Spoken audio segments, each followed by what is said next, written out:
Bonjour à tous, bonsoir à tous, j'espère que vous allez bien. Aujourd'hui, on va parler d'un sujet qui est très important en Algérie et dans le monde entier, qui est la pollution, que ce soit atmosphérique ou terrestre. On va parler des techniques de la gestion des déchets en prenant exemple d'une entreprise française qui est Everest, qui se situe dans le sud de la France, à Fos-sur-Mer, dans les alentours de Marseille. Je vais essayer de vous présenter cette entreprise brièvement et de vous présenter leur processus de valorisation de ces déchets et combien est-ce que elle valorise les déchets, mais aussi tous les produits de ces déchets après la valorisation. Et puis, avant de commencer, juste, j'aimerais vous présenter cette chaîne YouTube et je me présente à l'occasion. Donc, je m'appelle Massi, je suis étudiant, je fais des études d'ingénieur à Marseille et donc j'ai des connaissances et des compétences en physique, en chimie et en mathématiques. Je m'intéresse aussi à la philosophie, à la sociologie, à l'histoire, à la géopolitique, etc. Donc, je suis ouvert à tout, à tout. Donc cette chaîne, elle est dédiée à tout le monde, à tous les gens qui aiment voilà, écouter une petite vidéo en prenant un petit déjeuner, je sais pas quoi. Mais aussi pour partager un savoir acquis, mais aussi le savoir que que j'apprendrai par la suite. Puisque je ne suis pas un expert, je suis qu'un simple étudiant qui essaie de comprendre les choses. Et donc, pour moi, c'est bénéfique parce que ça permet de solidifier mes connaissances acquises. Donc, je vais essayer de partager avec vous tout ce que j'ai acquis, mais aussi par la suite, on va essayer d'aborder des sujets qui ne sont pas forcément de mon domaine, mais en faisant des recherches, d'essayer d'approfondir dans ces sujets, je vais essayer de les partager avec vous. Et si jamais il y a quelqu'un qui est expert et qui connaît vraiment le domaine et qui voit qu'il y a des erreurs ou des fautes, il n'y a qu'à laisser un commentaire. Comme ça, on va corriger tout ça ensemble. Mais dans la globalité de la vidéo, dans l'ensemble des sujets qu'on va aborder, je vais essayer au maximum d'avoir euh, d'informations sur ces différents sujets. Et puis, on va aborder intelligemment des problèmes pardon, liés à l'Algérie. Malheureusement, comme vous le savez tous, notre chère patrie souffre actuellement d'un manque de savoir, d'un manque de compétences et d'un manque de connaissances. Donc pourquoi? C'est ça la vraie question. De ma part, je crois que c'est dû à un manque de, un manque de financement et un manque des vrais centres de recherche et un manque d'aide à des personnes concernées et aussi un manque de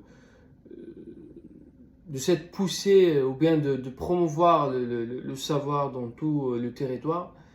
Et donc cela, malheureusement, conduit dans certaines manières à la dégradation d'un niveau de vie, notamment quand on voit la pollution et les déchets qui sont, et aussi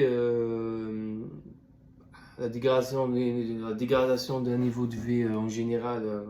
Donc, il n'y a pas des sites industriels, il n'y a pas des sites bon, l'industrie pharmaceutique, ni l'industrie agroalimentaire, ni l'industrie de, des énergies, comme par exemple, nous on a la Sonatrach, mais malheureusement, elle donne des contrats à 30%, 40% de bénéfices, donc c'est vraiment peu. Hein.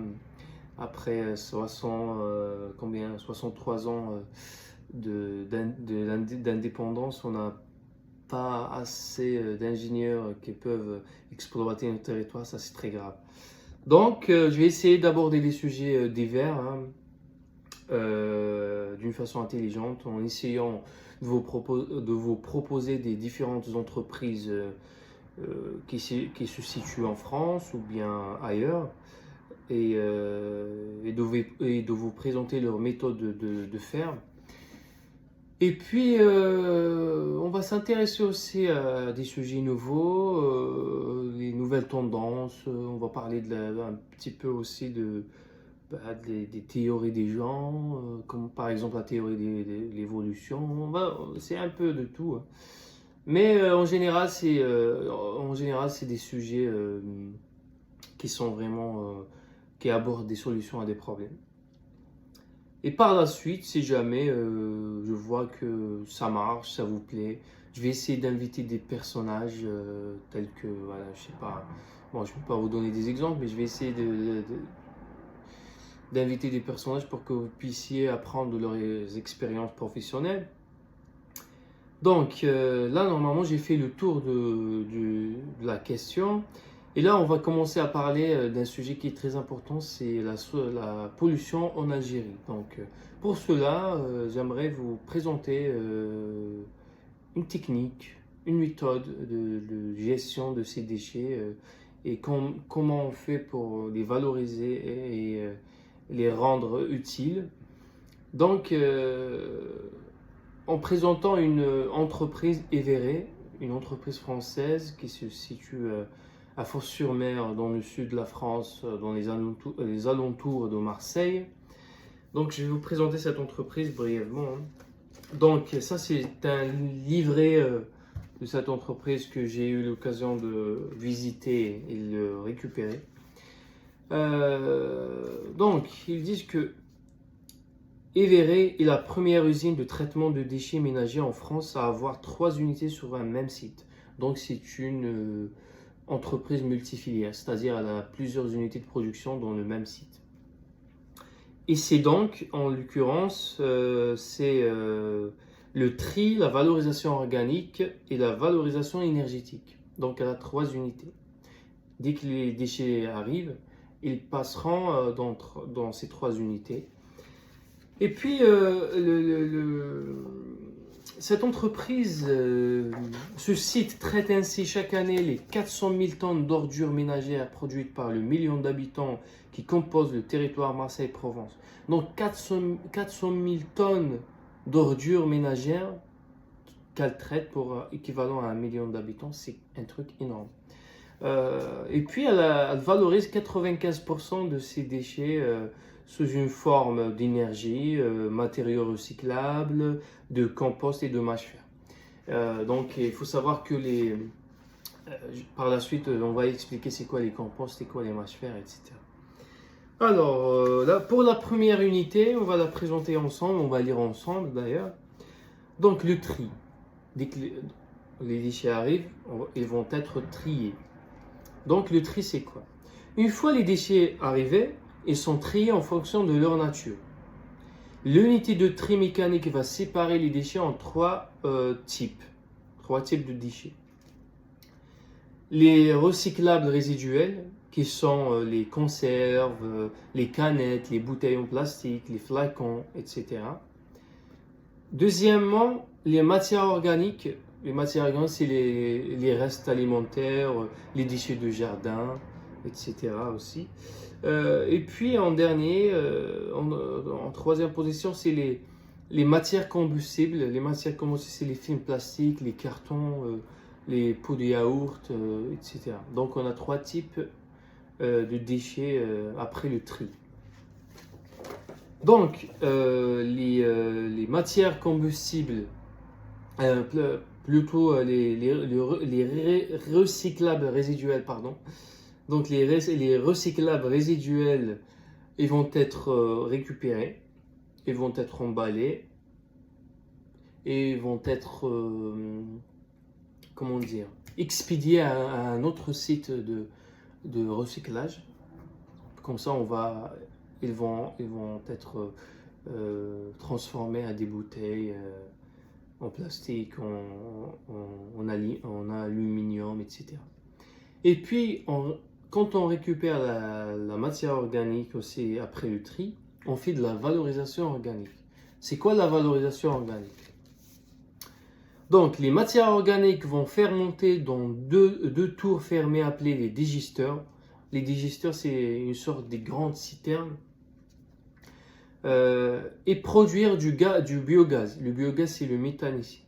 C'est le processus de méthanisation. Donc, cette réaction, ça s'appelle la méthanisation.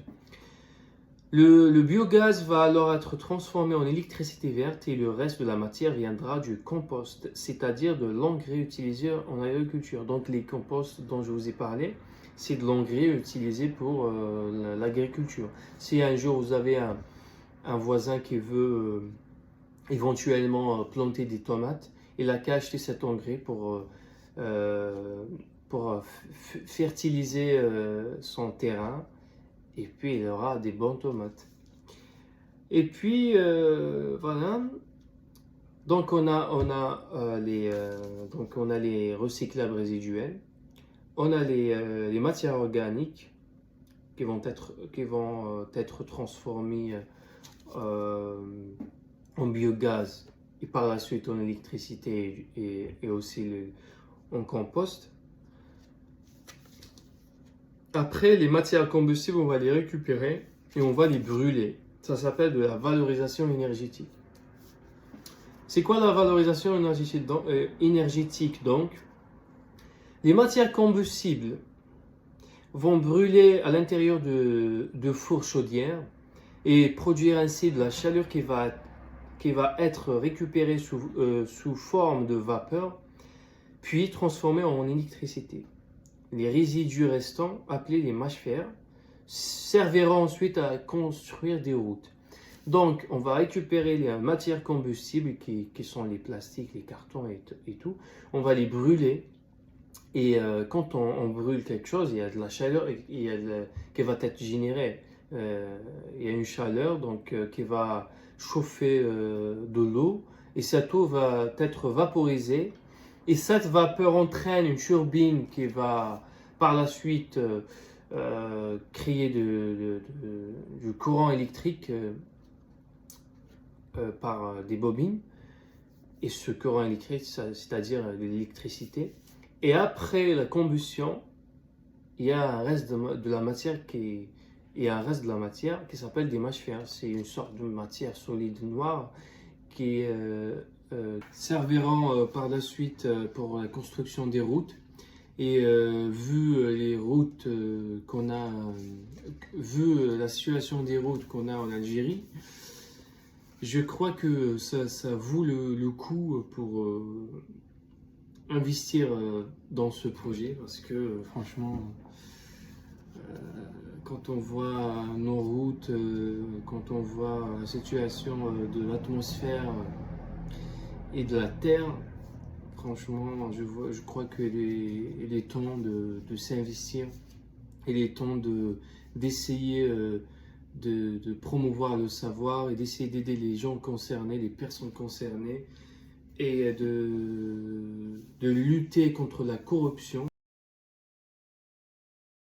On arrive à la fin de cette vidéo et j'espère que ça vous a plu, j'espère que vous avez appris quelque chose et si vous avez des remarques à faire, n'hésitez pas à des commentaires et aussi je m'excuse pour les fautes d'orthographe, donc ça c'est pas ma langue maternelle, donc je me permets de parler en français parce que tous les termes scientifiques que je connais sont en français et puis je fais mes études en français, donc je ne peux pas parler en kabyle ou en arabe dans ces sujets puisque je ne connais pas les termes. Et donc je préfère parler en français, même si des fois il y a des fautes d'orthographe peut-être, je ne sais pas. Et je ne fais pas attention d'ailleurs. Et je ne suis pas doué à m'exprimer tout simplement. Je n'ai pas cette rhétorique. Mais ça s'apprend, pourquoi pas, hein, c'est positif. Hein. Et puis, j'espère un jour, tous les personnes concernées, les personnes qui ont un peu du savoir, peuvent militer et contribuer au développement de notre chère patrie. Et quand on voit de la corruption, quand on voit quelque chose qui ne va pas, il faut le dénoncer avec fermeté. Il faut être juste dans son combat. Moi, j'ai trouvé que ça, c'est logique. Moi, j'ai suivi aussi la voix intérieure qui me parlait à chaque fois.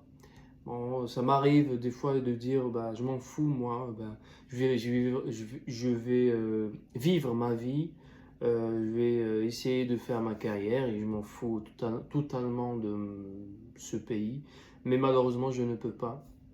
À chaque fois, il y a quelque chose qui m'attire, hein, et qui me pousse à parler. Donc, j'ai pas des moyens financiers, pardon. J'ai pas des moyens financiers ni un pouvoir politique pour essayer de bouger les choses, mais ce que j'ai, c'est mon téléphone, un petit peu de savoir que je peux partager avec vous. On ne sait pas, hein. En tout cas, ça peut aider, j'espère, je l'espère bien. Et le jour où cette chaîne prend de l'ampleur, on va essayer d'inviter des personnages qui vont par la suite nous raconter leur expérience de vie et leurs idées, leur savoir-faire, etc. Et puis voilà, hein, je pense que j'ai fait le tour de la question et j'espère que on se voit prochainement. J'attends vos commentaires pour que je puisse analyser euh, des autres sujets. J'en ai déjà des idées de quoi est-ce que prochainement je vais parler, mais si vous me dites par exemple, je ne sais pas, Massi, comment on fait pour le traitement des eaux et tout, ben, je peux vous présenter ça, hein, en prenant exemple d'une entreprise aussi française. Mais bon, à vous de voir ce que vous préférez qu'on aborde. Et puis je vous dis à la prochaine.